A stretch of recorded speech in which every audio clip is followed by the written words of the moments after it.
World of love stories. मैं हूं आपकी स्टोरी टेलर रूह एंड आप सुन रहे हैं कॉन्ट्रैक्ट मैरिज। इनके प्रीवियस पार्ट में क्या हुआ था ये तो आपने सुना ही होगा, और अगर नहीं सुना है तो प्लीज़ जाकर सुन लीजिएगा। चलिए हम आते हैं हमारी कहानी पर। अब जो निक है उसने अक्षु को मेहंदी लगा दी थी। अब जो अक्षु है वो नीचे चली जाती है। नीचे जाने के बाद वो उसी तरफ जाती है जहाँ पर सभी लोग बैठे हुए थे। तभी सभी में से एक कज़िन ने अक्षु की मेहंदी को नोट किया और अक्षु से कहा, अरे वाह अक्षु, तुम्हारी मेहंदी तो काफ़ी अच्छी लग रही है। अक्षु ने एक नज़र अपनी मेहंदी की तरफ देखा और उसके बाद जो है वो उनकी तरफ देखती है और कहती है थैंक यू। तभी जो वहाँ पर और कज़िन्स थे उन्होंने पूछा, अरे तो तुम्हें मेहंदी लगाई किसने? तभी जो अक्षु है वो कहती है वो इतना बोल ही पाई थी कि तभी पीछे से एक आवाज़ आती है, वो इन्हें मेहंदी मैंने लगाई, वो मैं तो एक्सपेरिमेंट कर रही थी। तभी जो अनाया और आकृति है वो उनकी तरफ देखने लग जाते हैं। सभी लोग निक को देख रहे होते हैं और अक्षु भी निक को देख रही होती है कि अब ये क्या कहेगी। तभी जो निक है वो कहती है, वो क्या है ना कि मुझे मेहंदी लगाना आता है और इन्होंने जो मेहंदी लगाई थी वो मैंने बिगाड़ दी गलती से, तो फिर मैंने कहा कि आप दोबारा मुझसे लगवा लीजिए, लेकिन इन्हें यकीन ही नहीं था कि मैं अच्छी मेहंदी लगाऊंगी, इसीलिए इन्होंने लगवाया ही नहीं। फिर मैंने ज़बरदस्ती की और लगा दी। अच्छी है ना? सब लोग एक बार फिर से देखते हैं और कहते हैं हाँ बहुत अच्छी है। अब आकृति भी अक्षु की तरफ देखती है। अक्षु जैसे ही आकृति को देखती है वो हल्का सा मुस्कुरा देती है, तो आकृति भी मुस्कुराती है और उसके बाद जो है वो सब लोग जो है बात करने लग जाते हैं। अब इनकी इधर उधर की बातें जो है वो चल रही होती है और बातों ही बातों में कोई कहता है कि चलो सब ना ऐसा करो, अपने अपने दोस्त को, बेस्ट फ्रेंड को या फिर अपने अपने पार्टनर को, चॉइस है, कोई कुछ भी डेयर दे सकता है। अब जैसे ही ये बात होती है अक्षु एक बार निक की तरफ देखती है। निक धीरे से अक्षु के पास आती है और कहती है, तो madam you have time, confirm कर लीजिए हम दोस्त हैं, पार्टनर हैं या दोस्त से भी कम। तभी जो अक्षु है वो उसे देखती है और उसके बाद जो है वो कहती है, वो मैं सबसे पहले डेयर दूंगी। तो तभी सब लोग जो है वो एक दूसरे को देखने लगते हैं और कहते हैं, अक्षु तुम सबसे छोटी हो। अक्षु कहती है हाँ तो इसीलिए मैं सबसे पहले डेयर दूंगी। तभी जो अनाया है वो कहती है, अच्छा ठीक है दो, तुम्हें किसे डेयर देना है? अक्षु कहती है दी मैं पार्टनर या बेस्ट फ्रेंड, देखिए मेरा तो कोई है नहीं, तो एक काम करते हैं ना, मैं आपको डेयर देती हूँ भाभी के लिए। तभी जो आकृति है वो कहती है हाँ। अक्षु कहती है भाभी मज़ा आएगा, प्लीज़ ट्रस्ट मी। तभी जो अनाया वो कहती है नो नो नो नो, मुझे ना सिर्फ आकृति डेयर दे सकती है। तभी सब कहते हैं ओहो, मतलब अभी से बीबी की बात माननी है, क्या बात है भाभी, आपने तो काफ़ी अच्छा जादू चला रखा है। अनाया कहती है देखो मेरी बीवी को तंग मत करो। तो अक्षु उसे देखती है और कहती है दीदू प्लीज़ मुझे डेयर देने दो ना। अनाया कहती है चल अच्छा दे, बोल क्या डेयर देना है।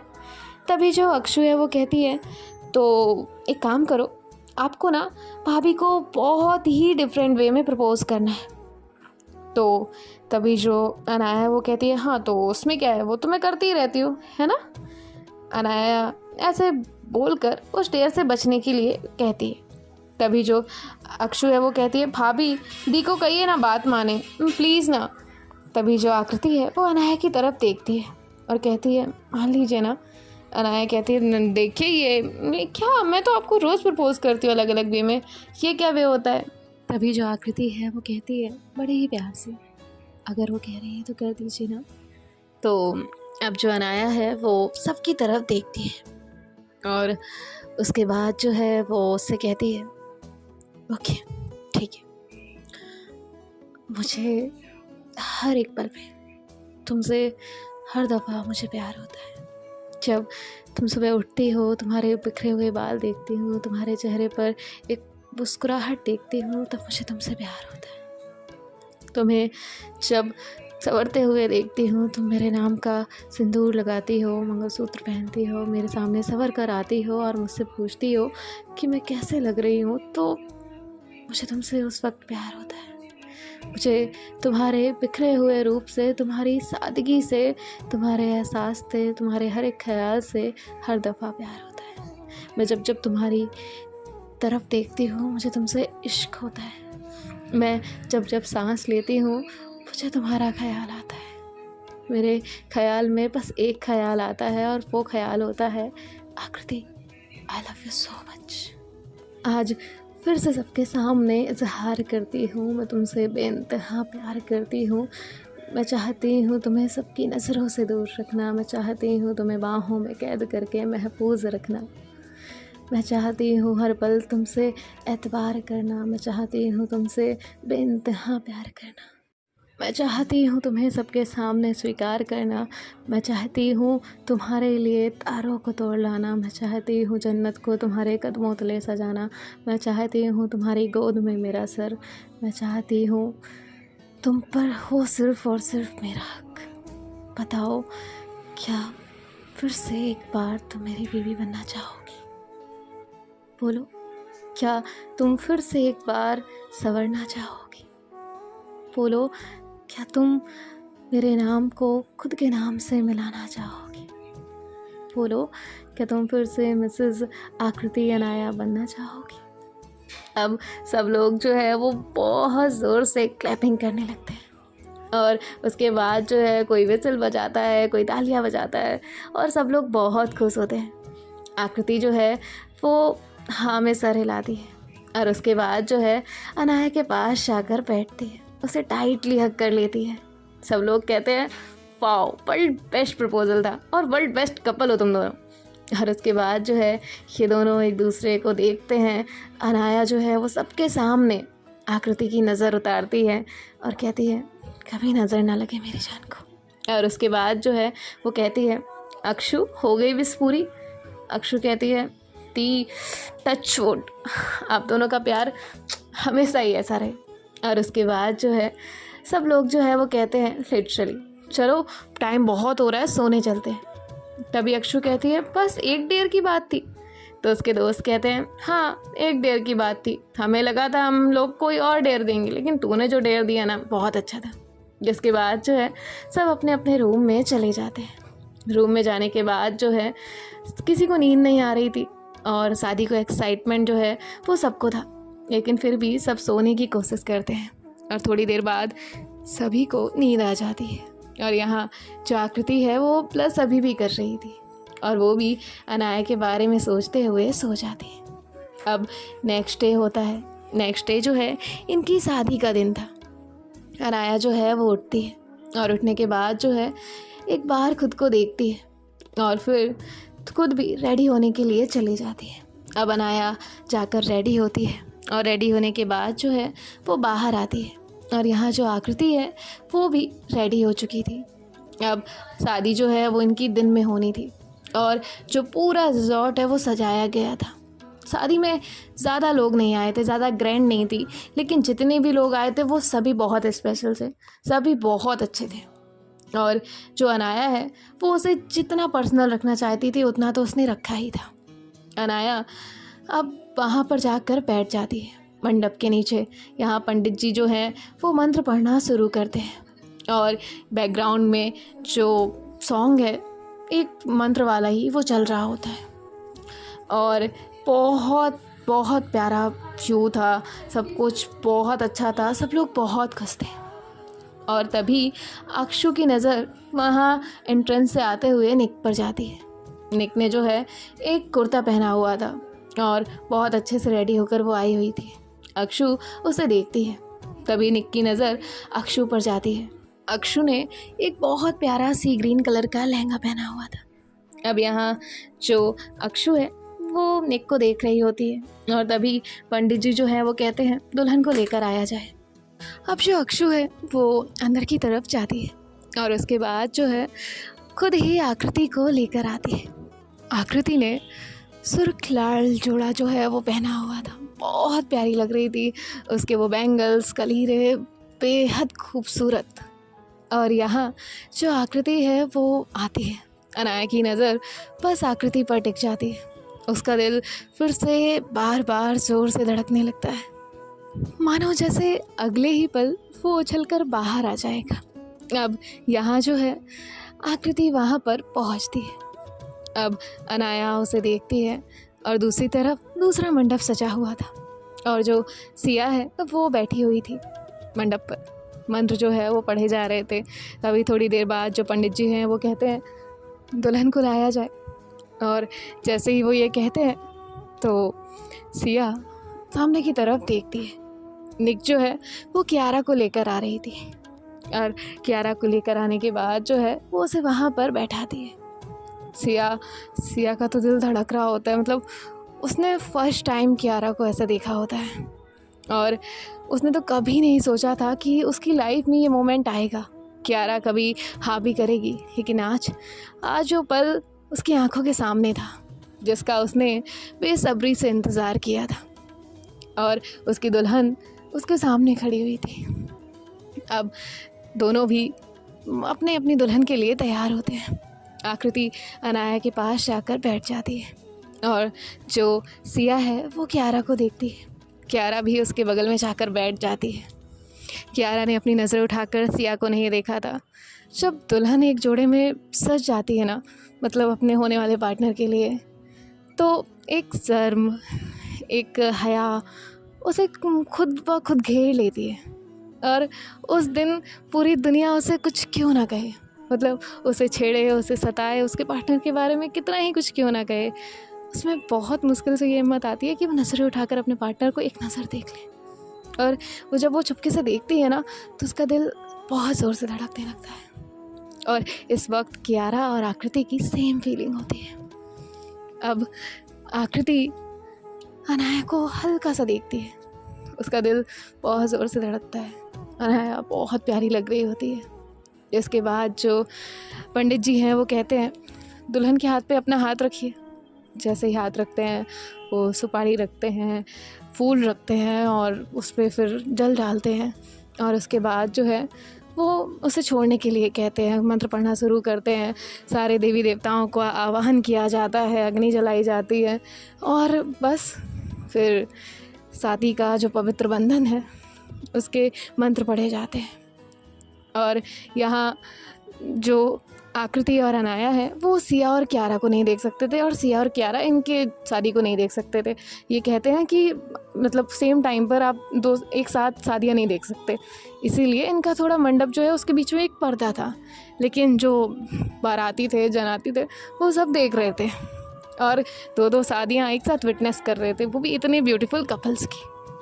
अब इनकी शादी जो है वो होने लगती है। पंडित जी मंत्र पढ़ते हैं। मंत्र पढ़ने के बाद जो है उन्हें फेरे लेने के लिए कहते हैं। उसके बाद कन्यादान के लिए कहते हैं। तो आकृति के डैड यहाँ आकृति के पास आकर उसका कन्यादान करते हैं।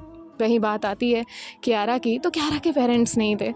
तो जो निक है वो उसके पास जाती है और कहती है दी क्या मैं आपका कन्यादान कर दूँ, मेरी कोई सिस्टर नहीं है। तो कियारा सिया की तरफ देखती है। सिया कहती है थैंक यू सो मच। और उसके बाद जो है निक जो है वो ये जिम्मेदारी लेती है और उसके बाद वो गठबंधन करती है और कन्यादान की रस्म पूरी होती है। और उसके बाद जो है इनकी जो मंगलसूत्र, मांग मेटी, सिंदूर भरना और ये सारी रस्म जो है वो होने लगती हैं। और जैसे जैसे अनाया एक एक स्टेप आगे बढ़ रही थी, आकृति की आंखें नम होने लगती हैं, उसकी आंखों से आंसू गिरने लगते हैं। और अनाया जो है वो आकृति का हाथ टाइटली होल्ड करती है, उसे अपनी आंखों से इशारा करती है जान मैं हूँ ना, आप रो क्यों रही हैं। आकृति प्यारी सी स्माइल करती है, जैसे मानो कि ये सिर्फ एक ख्वाब हो जो कि आज हकीकत बन रहा है। उसने सब कुछ फिर से महसूस किया था। अब यहाँ जो दादी हैं उनकी आंखों से भी आंसू आ जाते हैं, वो भी अपने आंसू साफ करती हैं और थोड़ी ही देर बाद जो है दोनों की शादी संपन्न हो जाती है। एक बार ये फिर से शादी के पवित्र बंधन में बन जाते हैं। अब अनाया जो है वो आकृति का हाथ थाम कर उठती है और उसके बाद जो है सबसे पहले दादी के पास जाती है, उनके पैर छूती है और फिर उसके बाद आकृति के डैड के पास जाती है। आकृति के डैड जो हैं वो कहते हैं बेटा थैंक यू सो मच, मैं तो तुम्हारे जैसा परिवार पाकर धन्य हो गया हूँ, वरना मुझे तो लगता था कि पता नहीं इसका क्या होगा, ये तो इतनी झल्ली सी है, भोली सी है, पता नहीं क्या चूज़ करेगी खुद के लिए। लेकिन जब से तुम इसकी ज़िंदगी में आई हो ना, मैं बेफिक्र हो गया हूँ। मुझे कभी किसी दामाद की, कभी किसी लड़के की, किसी भी चीज़ की कोई कमी महसूस नहीं हुई। और ऐसी कोई भी चीज़ नहीं है जो मुझे लगा कि तुम दोनों नहीं कर सकते। और मैं आज के ज़माने में हर माँ बाप को, सब वही बच्चों को बस एक ही चीज़ कहना चाहता हूँ, जो अगर बच्चे कुछ कर रहे हैं तो माँ बाप को बताएं, और अगर माँ बाप कुछ कर रहे हैं तो अपने बच्चों से पूछ लें कि उनकी खुशी किस में है। और आखिर हम जब से उन्हें पालते हैं, पोसते हैं, बड़ा करते हैं, तो हमेशा से उन्हीं के लिए जीते हैं हम, तो हमारी ज़िंदगी भूल ही जाते हैं। और जब उनकी ज़िंदगी का एक अहम फैसला आता है तो हम उसे बहुत ज़्यादा वो ले लेते हैं, जिम्मेदारी ले लेते हैं। उन पर भी थोड़ा भरोसा करना चाहिए। हाँ, अगर इंसान गलत है तो आप बिल्कुल मानिए उनकी बात, छोड़ दीजिए। लेकिन अगर इंसान सही है तो उसकी बात सुनिए, उसे देखिए, परखिए, जानिए, और फिर अपने बच्चों की खुशी में शामिल हो जाइए। और मैंने भी आकृति के लिए वही किया। और रही बात उस समीर की, उसके बारे में तुम दोनों ने भले ही मुझे कुछ ना बताया हो, मुझे सब पता है। आकृति कहती है, पापा आपको? कहते हैं, हाँ बेटा, मुझे सब पता है। और उसके बाद जो है वो उन्हें हमेशा खुश रहने का आशीर्वाद देते हैं। और फिर यहाँ जो सिया है वो क्यारा के साथ अपने पेरेंट्स के पास आती है, वो भी उनके साथ खुश होते हैं। और इसके बाद जो है ये दोनों भी एक दूसरे को देखते हैं। सिया भाग कर अनाया के पास जाती है और उसे हक कर लेती है और कहती है, thank you thank you thank you thank you so much यार, तेरी वजह से मेरी लाइफ में ये मोमेंट आया है। अनाया कहती है, पहली बार देखा है किसी को शादी करके इतना खुश होते। बेटा आज़ादी छिन गई है तेरी। तभी सिया कहती है, और तेरी जो छिनी हुई है फिर भी तूने दोबारा की, उसका क्या? अनाया कहती है, जन्मों जन्म तक करने तैयार हूँ, दो बार क्या 1000 बार। सिया कहती है, मैं भी लकी हूँ यार, तेरे जैसी दोस्त मिली है और क्यारा जैसी पार्टनर। अब क्यारा भी वहाँ आती है, उन्हें थैंक यू बोलती है। तभी अक्षु कहती है, ये क्या दोस्त दोस्त चल रहा है, मेरे को भी कोई हक दो ना। तो अनाया कहती है, आजा। और उसके बाद जो है वो उसे टाइट हक करती है। अनाया और अक्षु ये सब ग्रुप हक से थोड़ा दूर होते ही हैं। तभी अनाया की नज़र एक शख्स पर पड़ती है, और वो कोई और नहीं, अनाया के डैड होते हैं। अनाया जैसे ही उन्हें देखती है उसकी मुट्ठी बन जाती है। अक्षु कहती है, दी वो मैं बात करती हूँ ना, लेकर जाती हूँ डैड को, प्लीज़ प्लीज़ कोई तमाशा मत करिएगा, आपकी तो अभी अभी शादी हुई है। उन्होंने इतना कहा ही था कि तभी जो अनाया के डैड हैं वो उसके पास आते हैं। उसके पास आकर उससे कहते हैं, ये ले तेरी ज़मीन, ये ले तेरी जायदाद, मुझे कुछ भी नहीं चाहिए। और उसे वो पेपर्स पकड़ा कर वहाँ से चले जाते हैं। अनाया को समझ नहीं आता कि आखिर आज ऐसा क्या हुआ जो उन्होंने आकर कोई तमाशा नहीं किया, कोई बात नहीं कही, और ऊपर से जो ज़मीन के लिए ये इतना परेशान थे सालों सालों से, आज वो ज़मीन यूं ही लौटा कर चले गए। आखिर ऐसा कैसे? और उसके बाद जो है वो उन्हें रोकती है और कहती है, डैड। अब सभी लोग ये देख रहे होते हैं, विटनेस कर रहे होते हैं। तभी जो अनाया के डैड हैं वो टर्न करते हैं और ख़ुद की तरफ पॉइंट करते हुए कहते हैं, मुझे कहा? अनाया कहती है, हाँ आपको कहा। और वो उनके पास आती है और कहती है, ये पेपर्स, ये ज़मीन, ये जायदाद, ये सब मुझे नहीं चाहिए। मेरे पास मेरी फैमिली है, मेरे लिए काफ़ी है। तभी जो है वो कहते हैं, मैं सालों साल ये ज़मीन के पीछे भागता रहा, मुझे लगा कि मेरे पास ही आ जाएगी, मैं अमीर हो जाऊंगा। लेकिन कल पता चला कि मुझसे ज़्यादा, इवन कई ज़्यादा अमीर तो तू है। तेरे पास मेरी माँ है, तेरी बहन है, तेरे पास तेरी वाइफ है, मतलब एक पूरा परिवार है। एक डैड की कमी थी, वो भी तेरे पास है। और एक मैं सिर्फ इन प्रॉपर्टी, पैसों में उलझ कर रह गया। मैंने तो कभी मेरे बीवी बच्चों की तरफ मुड़कर ही नहीं देखा। खास देख लिया होता तो मैं भी अमीर होता, पैसों से नहीं, कम से कम परिवार से तो सही। अनाया कहती है, देखिए मेरे सामने नाटक मत करिए। तभी वो अपने दोनों हाथ जोड़ते हैं और कहते हैं, नाटक नहीं कर रहा मैं। और इतना कहकर चले जाते हैं। अनाया दादी की तरफ देखती है। अब दादी को भी नहीं समझ आ रहा था कि आखिर ऐसा क्या हुआ जो सडन ये चेंज उनमें आया। अब जो अनाया है वो भी नहीं समझ पाती। फिर वो कहती है, हम सब घर के लिए निकलते हैं। अब 2 गाड़ियाँ तैयार होती हैं, एक में सिया और क्यारा बैठते हैं, जिससे निक ड्राइव करने वाली थी। और एक में अनाया और आकृति बैठते हैं और अक्षु भी उसी में होती है और ड्राइवर ड्राइव कर रहे होते हैं। और उसके बाद जो है ये लोग वहाँ से घर की तरफ निकल जाते हैं और दूसरी कार में दादी, आकृति के डैड, अनाया के कुछ दोस्त और ये सभी लोग जो है वो 1 बाय 1 ऐसे कार पे कार जो है वो निकलती हैं। सो गाइस, देखते हैं कि नेक्स्ट पार्ट में क्या होता है। बाय बाय, टेक केयर, ख्याल रखिएगा। और ये पार्ट कैसा लगा ये ज़रूर बताइएगा।